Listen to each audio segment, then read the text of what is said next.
po jako akawuwo. Nenkuba ngenze okulala dakiika ntono nnyo netandika lutonotono nenkwata ebbaafu njagala okulembekaawo. Ekitundu ekisinza okukosebwa namutika w'enkuba ono abadde mu kibuyaga n'omuzira gwe muluka gw'ekiteme ng'eno emmere y'abatuuze omuli ebitooke, muwogo, emiyembe n'ebirala saako ennyumba eziwerako bisigadde kuddimwa. Mwonesemu ebintu bye, engoye z'abaana, mwonesemu entamu zonna zonoonese. Mubaddemu emmere yange enkuba yonna yagikubye yayonoonese, mubaddemu akawunga kange. Okusinziira ku batuuze okuggyako nga badduukiriddwa mu bwangu, naye ekiddako tebayinza kukimanya n'okusingira ddala mu kaseera kano ng'abaana boolekedde okudda ku masomero. Ssemwogere Edward Buyinza, mutuuze w'Ekyota Mugavu, ono agambye nti abadde yeewola obukadde bw'ensimbi za kuno 13 n'agattako obukadde 2 okuweza miliyoni 15 n'asimba yiika z'ennyaanya 3 ng'asuubira okufunamu obukadde obutakka wansi wa 8 kyokka nga zonna zaayonoonese. Ngono agambye nti kati embeera yamubijjiridde dda. Naye zonna baazikoyezza obutasigazaako wadde ki. Era obwenkya ntemaatema kulaba nga nkola ki. Ntemaatema matooke n'annyaanya okulaba nga ezimu bansobola ozigira, naye zonna zaafudde nga bw'oziraba era kati zonna entengonfu.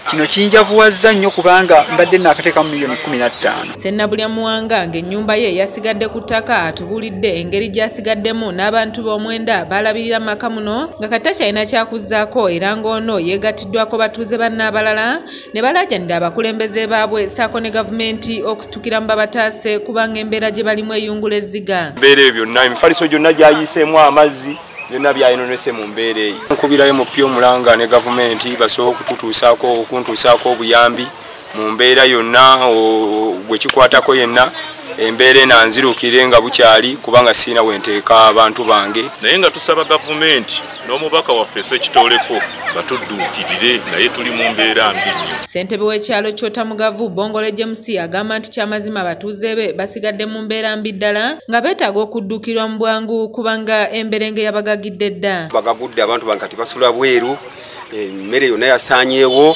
ebintu ebivaamu ensimbi byonna byasaanyeewo, kugeza ng'emiyembe gyonna giri ku ttaka, ennyaanya zaasaanyeewo, emisiri gy'obutunda gyasaanyeewo, buli kimu kyonna kiri ku ttaka.